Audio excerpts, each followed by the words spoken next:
From a medico-legal perspective, the implications that we find when assessing a case of this nature is everything that I have discussed so far with regards to the medical comorbidity and with regards to the effects that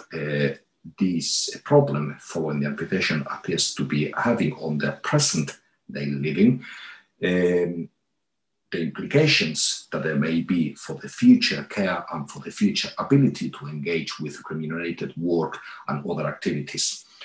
But also, given the fact that, as I mentioned a few moments ago, there is some thought that perhaps the development of phantom limb pain could potentially be related to psychological issues, there is also the background information that has to be taken with very close consideration when expressing an opinion with regards to chronic pain, particularly in the present climate where the questioning of claimants' veracity is not uncommon. Therefore, issues that from the clinical perspective are not overly relevant when we are dealing with an acute problem, from a medico-legal perspective become very relevant and of paramount importance. So, for instance, the majority of patients that I have seen on my clinical practice with phantom limb pain have had significant psychological issues in the past. Psychological distress, broken marriages, difficult relationships with the relatives, difficult relationships with the siblings, with the children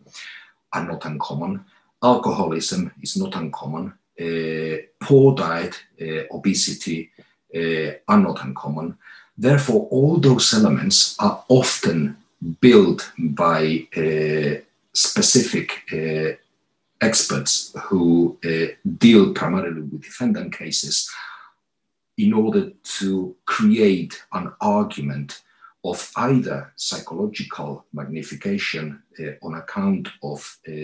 pre-index psychological vulnerability, or even to put into question the veracity of the claimant. Therefore,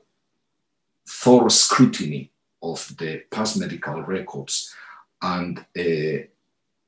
involvement of how the scrutiny of those past medical records may reflect into the presentation of the symptoms and the disability at the present time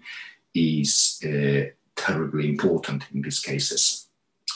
So overall, from the medico-legal perspective, both the past pre-index records as well as the acute presentation are very important when considering an overall opinion with regards to prognosis in particular. Causation is rarely disputed because it can only arise as a result of an amputation. Therefore, there is no argument that if the present reported symptoms are accepted from the causation perspective, there is a link, but the issue will be more towards the prognosis in terms of long-term disability and in terms of potential for work capacity and engagement with future life and care. Therefore, as with any other cases that we see in medical legal practice, the past and present will form the basis of how we formulate our opinion with regards to the future.